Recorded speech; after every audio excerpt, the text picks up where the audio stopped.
ओम शांति। बाबा कहते अब समय प्रमाण। अंतिम स्थिति साक्षी स्थिति में स्थित हो जाओ।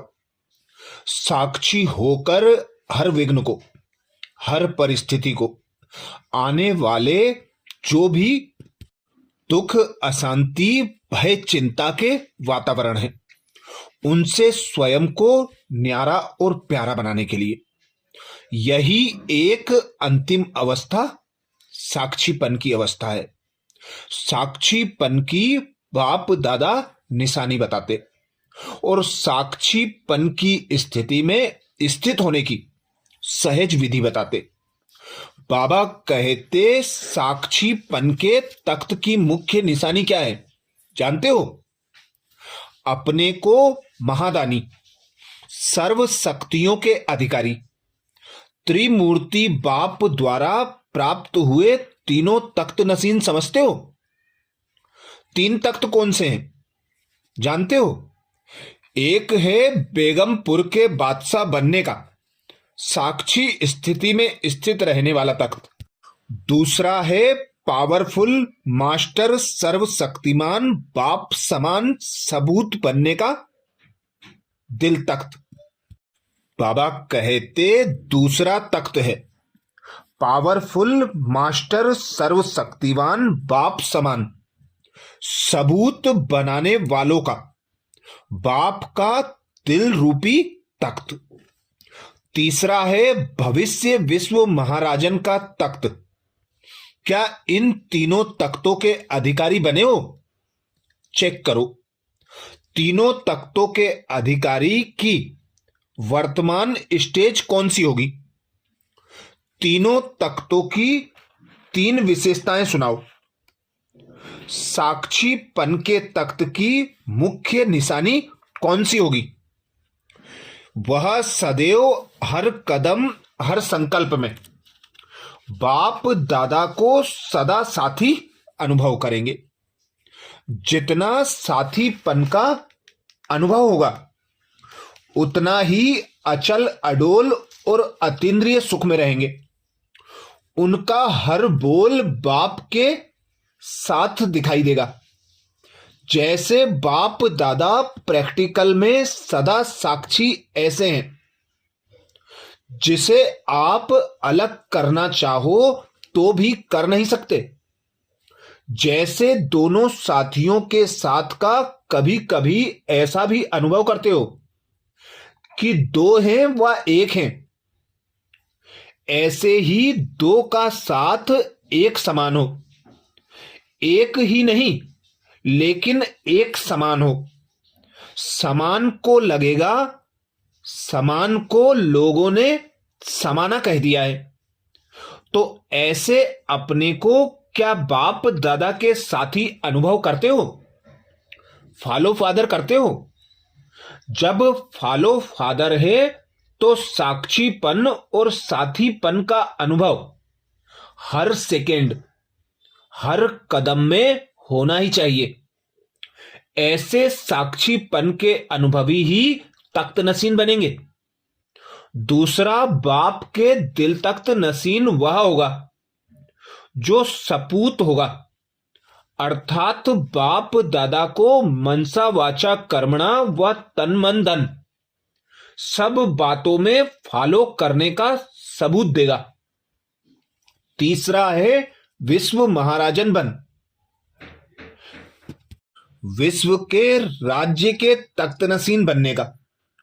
वह न सिर्फ कर्मेंद्रिय जीत लेकिन वह साथ साथ प्रकृति जीत भी होगा। ऐसा विकर्मा जीत, कर्मेंद्रिय जीत, प्रकृति जीत, जगत जीत बनता है। क्या ऐसे तीनों तख्त नसीन बने हो? अगर तीनों तख्त के अधिकारी बन गए तो ऐसे अधिकारी बाप के पास किसी भी प्रकार की क्यू में नहीं होंगे। जो कोई भी क्यू में है तो उन्हें किसी भी प्रकार के अधिकार की प्राप्ति बाबा कहते नहीं होगी। साक्षीपन की स्थिति बनाने के लिए बाप दादा विशेष अटेंशन दिलाते हैं। धुन यही रहे कि अब वापिस घर जाना है। ज्वाला रूप बनने का मुख्य और सहज पुरुषार्थ कौन सा है जानते हो? मेरा तो एक शिव बाबा, यह स्मृति सदा रहे। इसके लिए भी कौन सा पुरुषार्थ है जानते हो? अब लास्ट विशेष पुरुषार्थ कौन सा रह गया है? उपराम अवस्था। यह तो है रिजल्ट, लेकिन उसका भी पुरुषार्थ क्या है? न्यारापन। न्यारापन भी किससे आएगा? कौन सी धुन में रहने से आएगा? धुन यही रहे कि अब वापिस घर जाना है। जाना है अर्थात उपराम।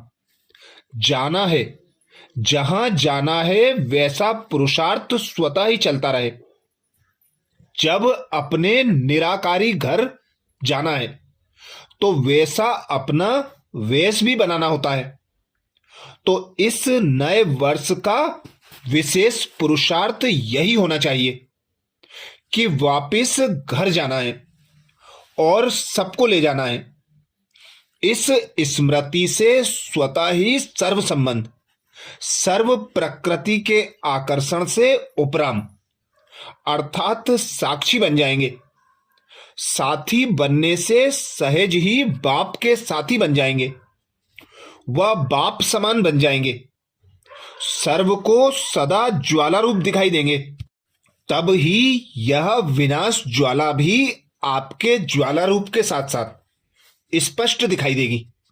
जितना स्थापना के निमित्त बने ज्वाला रूप होंगे, उतना ही विनाश ज्वाला रूप में प्रत्यक्ष होगा। इस दृढ़ संकल्प की तीली लगाओ, तब विनाश ज्वाला भड़केगी। अभी शीतल रूप में है, क्योंकि आधार मूर्त भी पुरुषार्थ में शीतल है। संगठन रूप का ज्वाला रूप विश्व के विनाश का कार्य संपन्न करेगा। अल्प आत्माओं का दृढ़ संकल्प अल्प काल के लिए कहीं कहीं विनाश ज्वाला भड़काने के निमित्त बना है, लेकिन महाविनाश और विश्व परिवर्तन संगठन के एक श्रेष्ठ संकल्प के सिवाय संपन्न नहीं हो सकता। इसलिए इस वर्ष में अपनी लास्ट स्टेज, सर्व कर्म बंधनों से मुक्त, कर्मातीत अवस्था, न्यारे और प्यारेपन का बैलेंस सदा ठीक रहे, ऐसी निराकारी स्टेज संगठन रूप में बनाओ। तब विनाश के नजारे और साथ साथ नई दुनिया के नजारे स्पष्ट दिखाई देंगे। सबको इस वर्ष यह पुरुषार्थ करना है। इस लास्ट पुरुषार्थ से ही स्वयं की और विनाश की गति फास्ट होगी। संकल्प चलता है या समाप्त हो गया है? घबराते तो नहीं हो कि क्या होगा, कैसे होगा? अगर और मगर में अगर और मगर तो नहीं आता है। अगर ना हुआ तो कोई कहता है मगर होना तो है ही। कोई अगर कहता लेकिन होगा क्या? कई समझते हैं कि बाप तो अव्यक्त हो गया, व्यक्त में सामना करने वाले तो हम ही हैं। लेकिन आप भी अव्यक्त हो जाओ, अर्थात कोई भी सामने आवे तो व्यक्त भाव की बात उन्हें दिखाई ना दे या करने की हिम्मत ना हो।